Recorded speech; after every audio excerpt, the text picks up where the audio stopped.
My best friend and I took a girls' trip to Madeira. We flew 4 hours from Dusseldorf, Germany to Madeira, Portugal, an island off the coast of northwest Africa.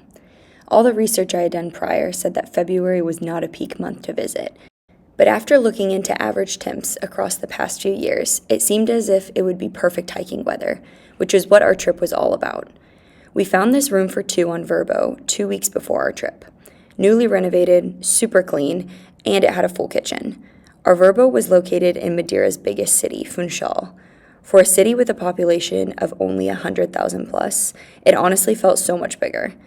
Tons of markets, restaurants, name-brand clothing chains, great public transportation, and always bustling with people and activities.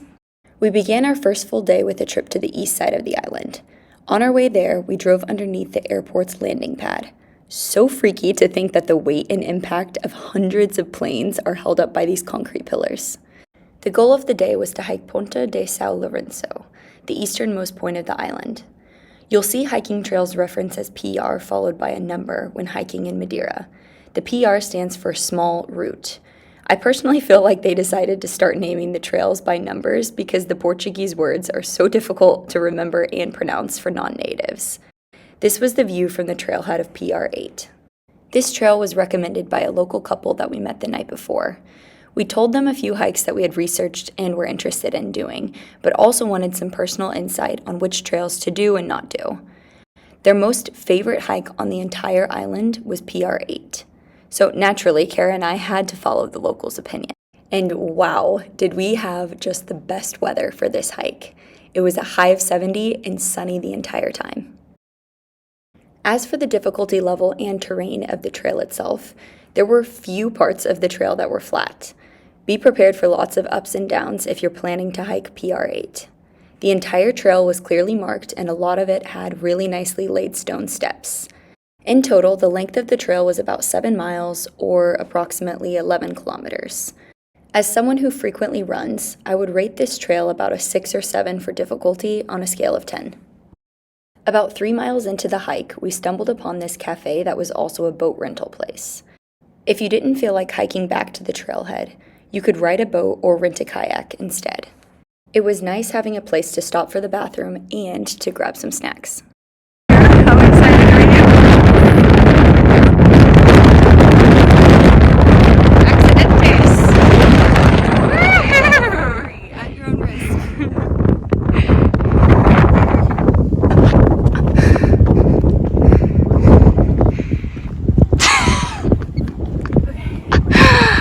Taking a break? Yes, we are. The terrain here is wild. I like to consider myself pretty in shape, but this is hard.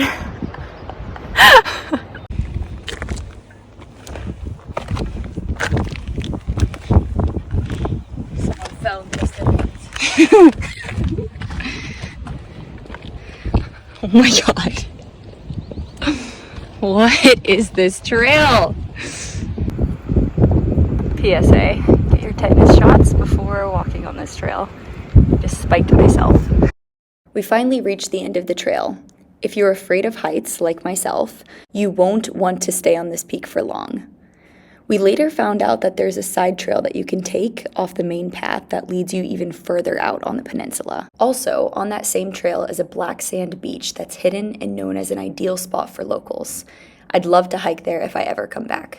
That teeny little white line of cars is the parking lot we started at. I feel like this video does not do the peak that we just hiked justice. Honestly, so proud of us for making it all the way up there. I can't believe we did it.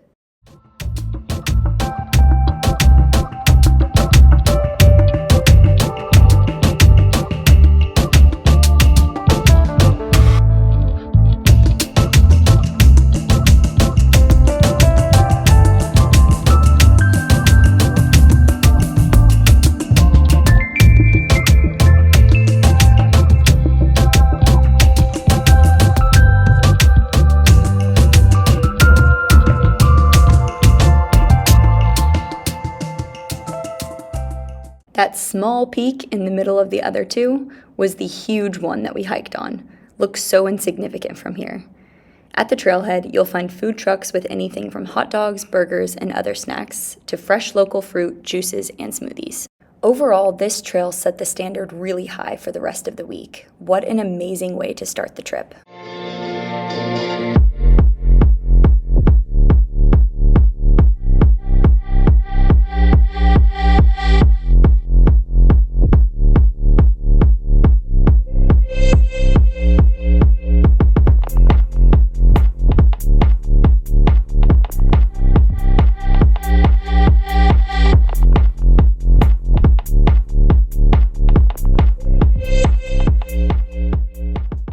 The goal of our second day was to hike 25 Fontes, also known as PR6. On our way to this hike, we kept seeing caution signs on the road to watch out for cows. Little did we know we would almost immediately be greeted by one at the trailhead parking lot.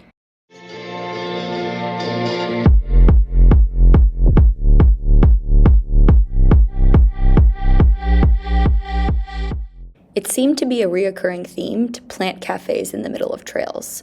We found this one about a mile into our hike and stopped for a quick bathroom break. The terrain was much easier on PR6 than PR8. It was a shady trail with a lot of flat stone paths. The first big sight to see on this trail was Risco Waterfall. It reminded me of a scene that could come straight out of a Jurassic Park movie. This was probably the tallest waterfall I've ever seen. There was even a path that led you straight under the waterfall, but unfortunately it was closed at the time that we were there.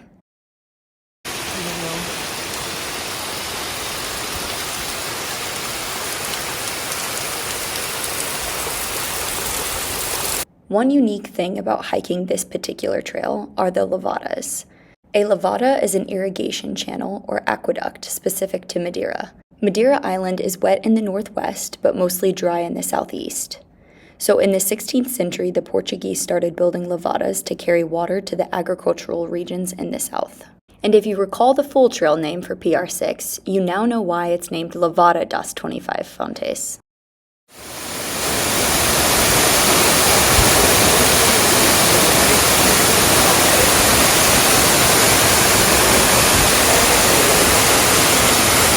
You can also see why 25 Fontes got its name, translating to 25 springs in Portuguese. The waterfall cascades down a cliff face, dividing into 25 streams that flow into a natural pool at the base. The pool was absolutely freezing, so we did not go in, but we did see others trying it out.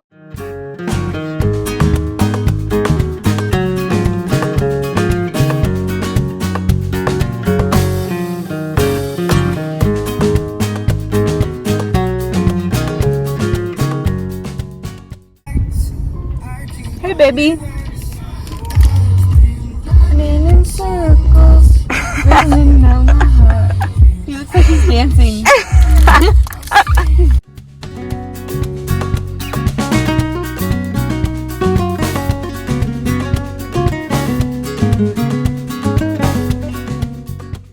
We then continued our journey further north to Porto Moniz. Porto Moniz is a small village on the north coast known for its natural saltwater pools that were formed by volcanic rocks. Unfortunately, the pools were closed due to the strength of the waves that day, so we didn't get to go. If you are looking to swim in these pools, I would highly recommend double-checking before driving there to see if they're open for the day. Oh my gosh!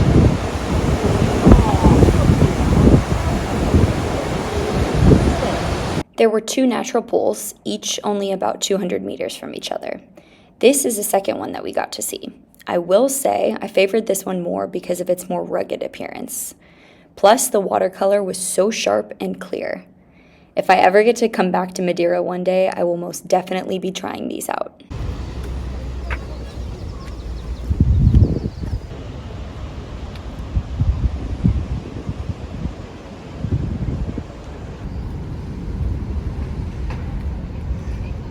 I'm gonna use this to cure my sunburn.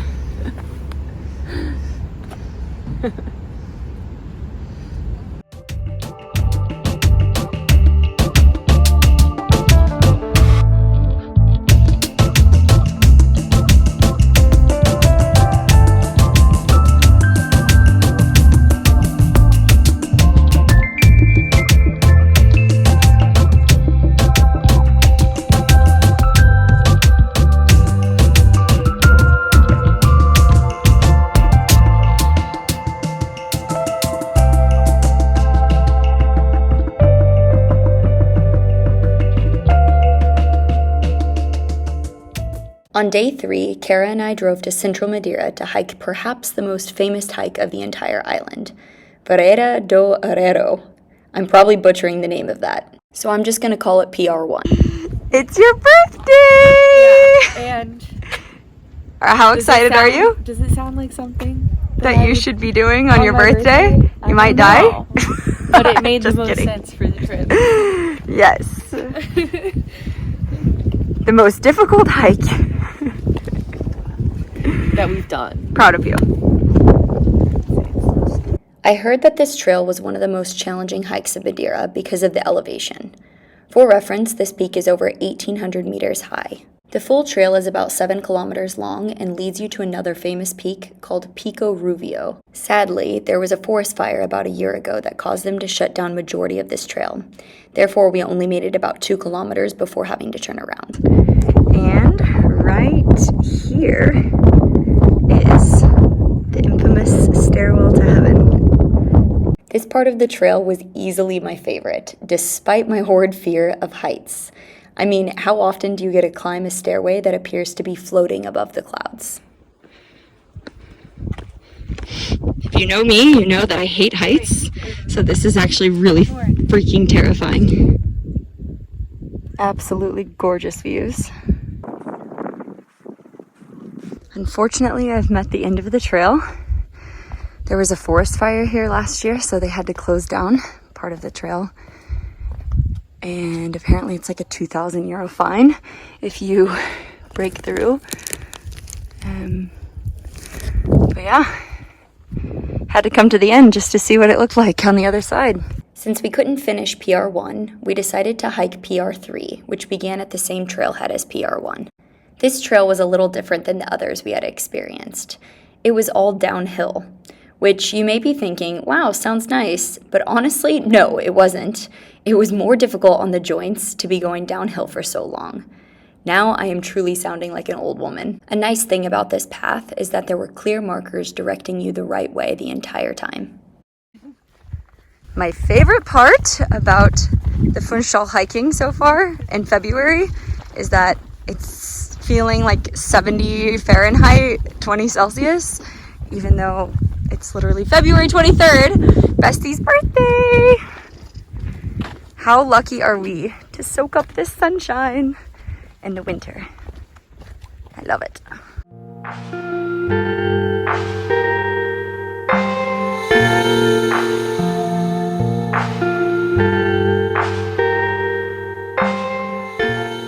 Because Kara and I only rented a car for our first 2 days, we booked a ride with a guide to drop us off and pick us up for this hike.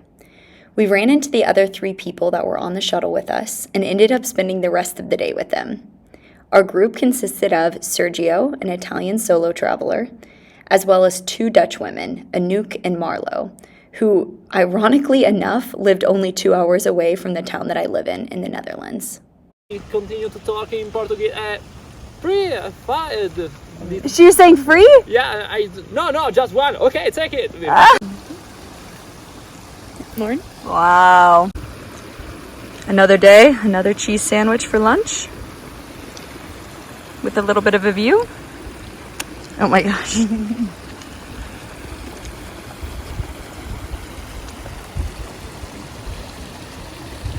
This is where the wildfire was. I don't know how long ago though. Last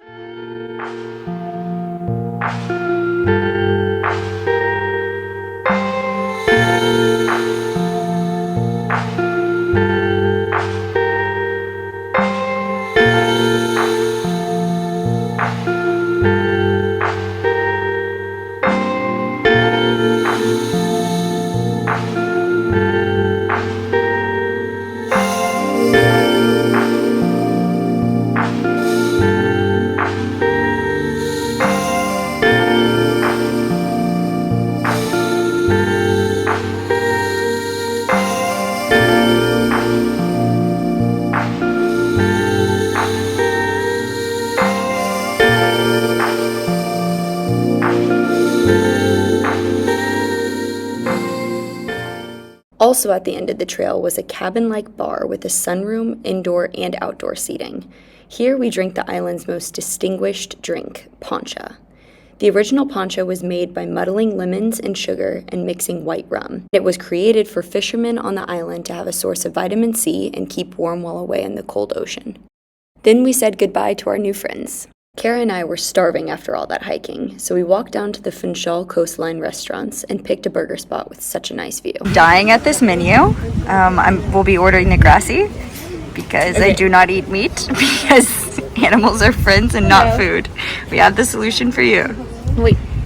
Another personal favorite on the menu, the American.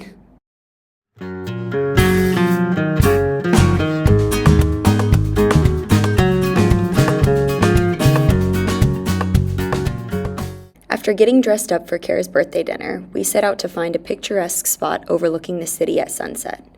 We found this concrete pier near Forte de São Tiago for reference that absolutely exceeded our expectations. These were the shots.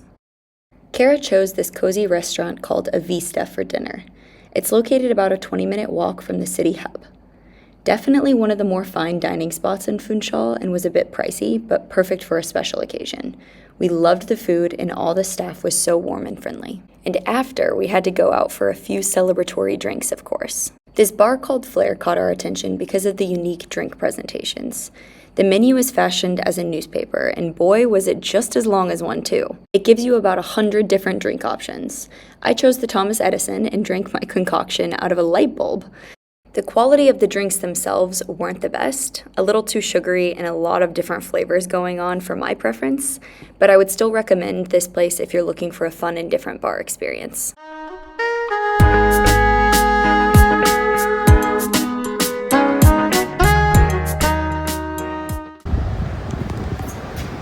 It's my birthday! Mercado dos Lavradores is the most popular farmers market in Funchal.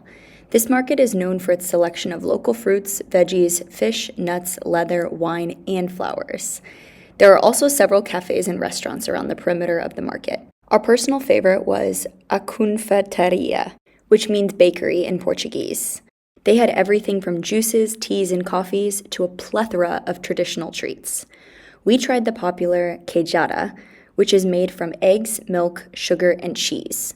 The cheese was an interesting touch. We didn't love it, but it was great to try something different. The banana bread, however, was divine.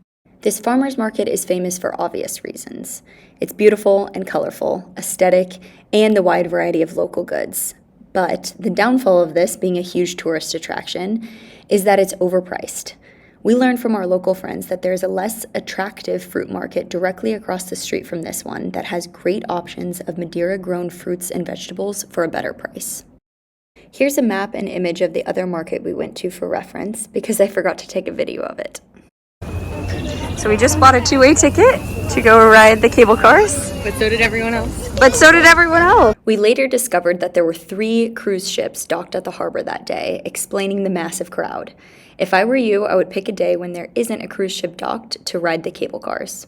Side note, despite almost everything being closed on Sundays, including farmers markets, restaurants, and some coffee shops, the cable cars run almost every day of the year, with I think Christmas Day being one of the only exceptions. We rode the cable car to Monte Palace Tropical Garden. A round-trip ticket for one person to ride the cable car to Monte Palace is €20. And once we arrived at the gardens, we had to each pay an additional €15. So if you're looking for a cheap way to explore the island, I recommend sticking to hiking and not the gardens. The garden itself took over 2 hours to explore, with lots of sights to see along the way. There was a waterfall, flamingo observatory, and live music playing near a pond surrounded by beautiful greenery and filled with koi fish and these cute little ducks. Within the garden, you'll also find these stands selling fruit and pina coladas, as well as an absolutely charming cafe, with a stunning view overlooking the city. On a street located right outside the garden, you'll find the famous Toboggan Rides. On the way there, we saw these local school kids playing. Crazy to think that this court on the side of a gorgeous mountain overlooking the ocean is just another day of recess for these kids. The famous Toboggan Rides. This was something at the top of my must-do list when coming to Madeira. I should have predicted the line that we were in for after experiencing the massive cable car crowd from before. The prices for this are as seen, $27.50 for one person and $35 for two. This line is even longer than the one for the cable cars. It's probably because they're putting two people in the toboggans at a time. Gotta say, I'm disappointed.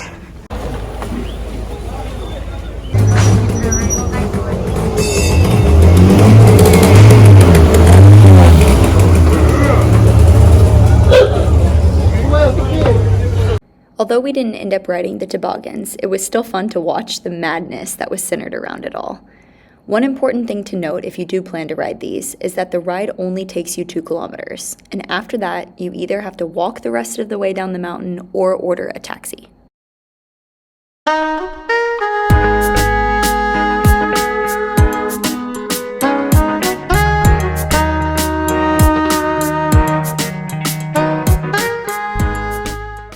This is something of, I don't know, is it native to Madeira? Is that what it is? I don't know. Pretty sure they just said it's like a really popular fruit in Madeira. Anuta, I don't know what it's called, something like that.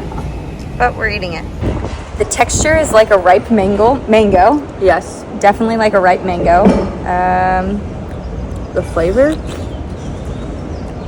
Pearish, maybe? Yep, similar to a pear. Maybe like a pear apple. But yeah, a little bit of an apple as well. So it's not as sweet as a pear. And we put it in the fridge, so it's nice and cold right now. It's also the consistency of a pear.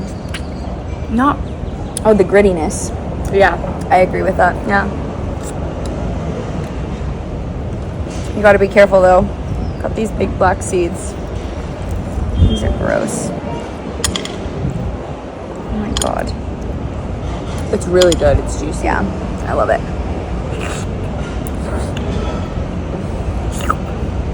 Got a little skin. Gorgeous. Gorgeous. Holy cow. the best picture spot? On the front. On the front? Yeah. Would you mind taking a picture? All to ourselves. Private access. Kudos to this kind man. He's letting us up for a picture for my birthday. Yeah, the best spot from is here. Oh, like a frog on the stairs of the frog. Oh yeah, that's right.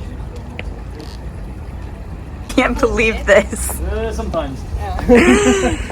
Like sometimes you have some guests saying that it is too cold, the pool, and they change the temperature of the water. Boring. Oh my god.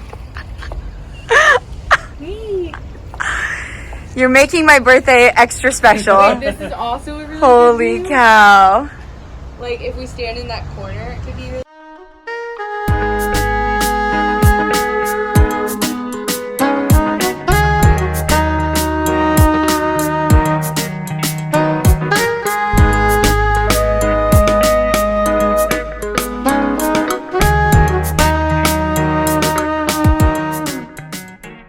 You know that local couple we met that I've referenced a few times? Well, here they are, and they own, hands down, the best bar in Funchal.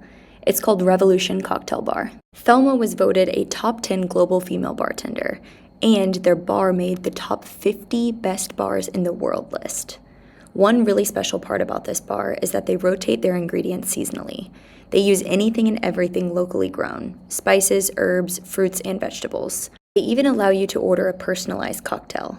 Miguel, Thelma's partner, asks you flavor and liquor preferences, and then Thelma whips up a unique specialty drink catered to you. This was Kara and I's personalized drink. Wow, what a masterpiece. They even gave us an on-the-house birthday shot. I can't forget to mention Thelma and Miguel's friend, Franco. We stayed here for hours, sharing stories and getting to know each other.